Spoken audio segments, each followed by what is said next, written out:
In 1944 to 45, and the liberation in Europe, in France and the Netherlands, the women who had collaborated, partnered with the enemy, the Germans,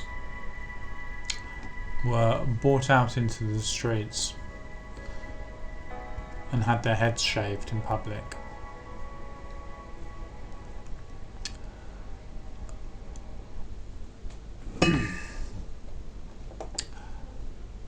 There is a change afoot. It is palpable. You can feel there's like an energy, and things are moving really, really quickly. Let me just show you. Do you remember the Daily Mail, January the 27th? Supporters of baby serial killer Lucy Letby celebrate her birthday by throwing a party in her honour at Clapham Pub. Supporters of baby serial killer Lucy Letby gathered to celebrate her birthday at a pub with a sick party. And they say today's newspaper is tomorrow's fish and chip wrappings. Because here we go, the very same paper on the 15th of February, they change it now to a human interest story. Inside Lucy Letby's birthday party, Prosecco cake with peach frostings, and backers who travelled the length of Britain to show support for the killer nurse. Okay, they put the killer in there, but that's first sentence I've read out is their equivalent in the remake of the article. They're all now certain an innocent young woman is doomed to spend the rest of her life in prison for crimes she did not commit. It is that passionate conviction that brought them together last month. What a sea change. And it is only a matter of new information and educating people. When February the 4th happened with the panel, nothing actually changed in relation to what nothing changed in the past. What had happened. Lucy stayed innocent the whole time. All that happened on February the 4th is information. More information was given. It's an information war, and you can convert people. People aren't gonna. People who thought she was innocent aren't gonna learn more things and then think that she's guilty. However, people who thought she was guilty are gonna learn the truth and realise she's innocent. It's just a matter of time and educating people. There is just the divide is between those who know about the case and those who don't know about the case. There's a very small percentage of people who have a vested interest in keeping her guilty, and normally a monetary interest. You know, we're talking about Liz Hull, Judith Moritz, and just those who have said nasty things and don't want to hear anything else, just to save face. But in the end, it will be to their detriment. There was a podcast the other day, red-handed, and a couple of women doing it. You know what my thoughts are on women commentating on the Letby case, and I braced myself for impact. However, angels. I don't know who they are, but this younger woman was absolutely brilliant.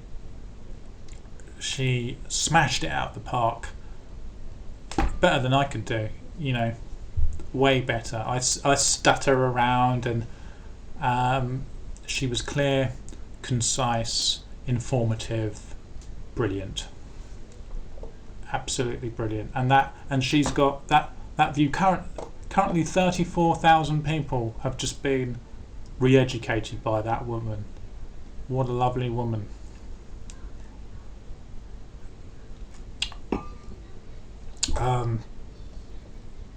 So I wanted to talk about some of the bitterness that I've been feeling on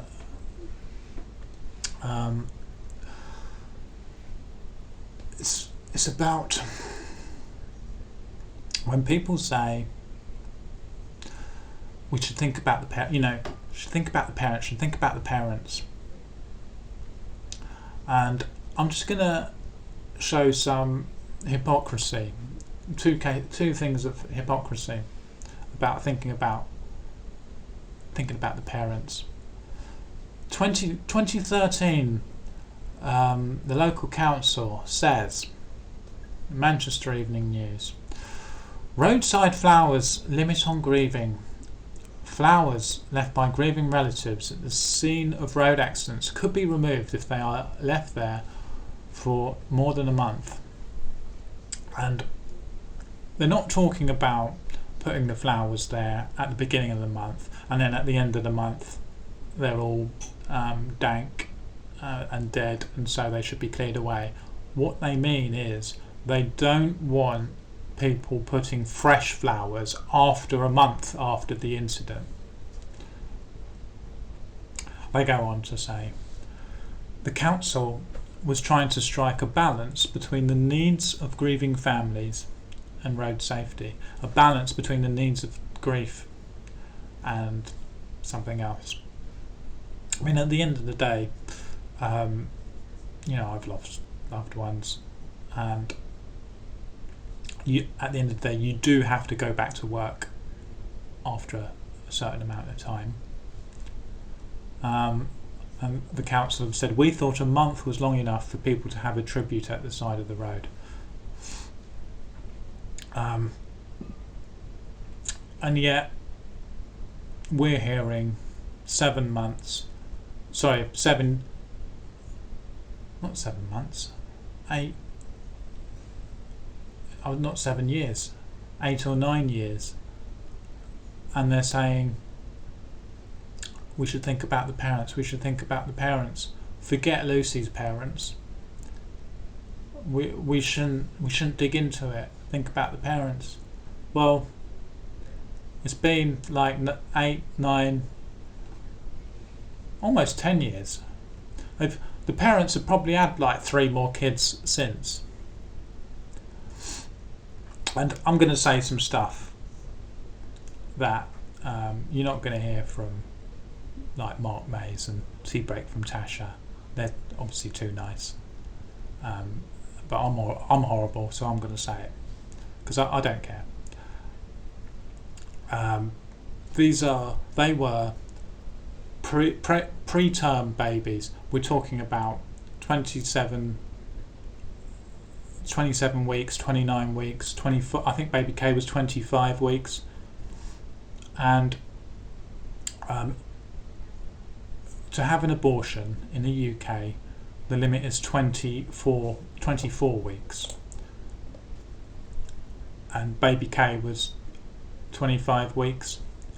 What a difference a week makes.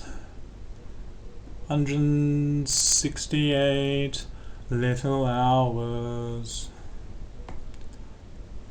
And over 200,000 take place every year. So is it really so different to go out in a little box compared to being sucked out? Aren't they just as dead? So when people say my sympathies with the parents, like, are they also extending that to the parents of these 200,000 plus per year? Are they extending their sympathies, or is there a definite at 24 weeks the soul definitely enters the body scientifically at exactly then? I'm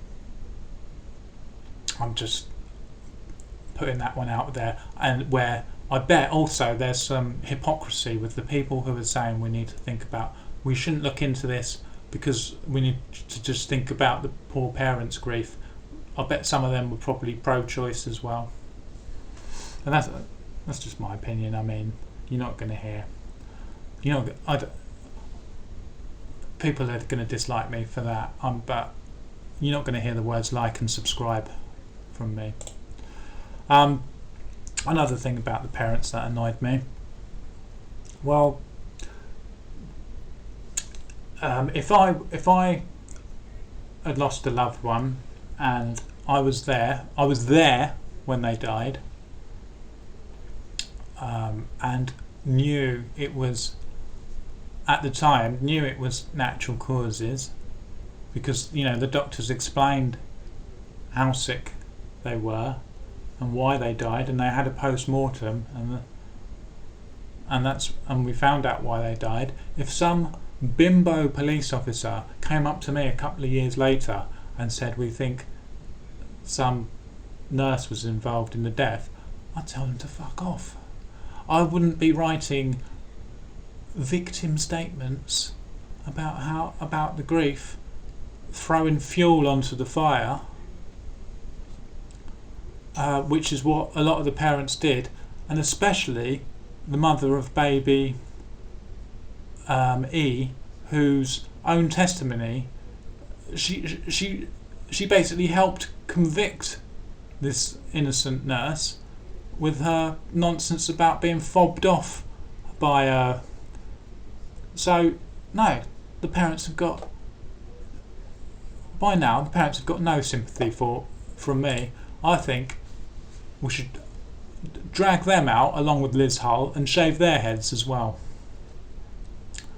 Of course, it's because I'm bitter and war-torn. That's how it is for me. But yeah, I mean, there is a change. There is a change in the air. When it was Matthew 16:2, when it is evening, you say it will be fair weather, for the sky is red, and in the morning it will be stormy today, for the sky is red and threatening. You know how to interpret the appearance of the sky, but you cannot interpret the signs of the times. And yea, they are a-changing. So some people are having a little. I mean, don't ever. If someone does re-educate themselves and is given some more information and does convert to the truth, come towards the light, don't ever pop at them for being in the wrong place to start with. Welcome them in. They've been enlightened. It's only those who are resisting the truth that I want to have a pop at, which is apparently at least according to Liz Hull, one of the parents is still resisting, saying that we shouldn't look into it. So no, she's got none of my sympathy. But yeah, maybe I am bitter and war-torn.